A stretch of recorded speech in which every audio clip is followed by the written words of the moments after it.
বন্ধুরা, আজকে আমি বেরিয়ে পড়লাম দাদার সাথে বাইকে করে। আমি আর আমার দাদা ডিসাইড করলাম আমরা এখন পুইলার মন্দিরের দিকে রওনা দেব।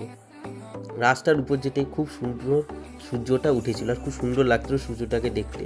বিকেলের টাইম বাইরে থেকে পুইলার মন্দিরটা খুব অসাধারণ লাগছিল।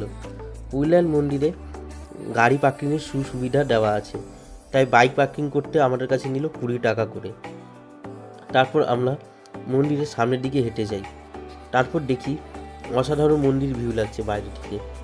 তারপর চারিদিকটাও খুব সুন্দর লাগছে কারণ বিকেলের টাইম। তারপর আমরা মন্দিরের চারপাশে খুব সুন্দরভাবে একটা সিনেমেটিক শট নেব বলে ভাবলাম, তো সিনেমেটিক শটটা নিয়ে নিলাম আমি। তারপর একটুখানি সিনেমেটিক শট নেওয়ার পর দেখি খুব সুন্দরভাবে ভিডিওটা এসেছে। তারপর ভাবছি সামনের দিকে হেঁটে যাই। তারপর আমি মন্দিরের উপরের দিকে একটু উঠে এলাম।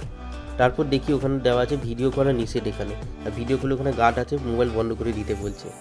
তারপর আমরা মন্দিরের চারিদিকে ঘোরার পর আমরা সেখান থেকে বেরিয়ে এলাম পার্কিংয়ের কাছে যেখানে বাইক রেখেছিলাম। বাইক নিয়ে এখান থেকে আমরা বন্ধুরা বেরিয়ে যাবো। ভিডিওটা ভালো লাগলে প্লিজ চ্যানেলটা সাবস্ক্রাইব করে বেল আইকন প্রেস করে দেবেন। দেখা হচ্ছে নেক্সট ভিডিওতে।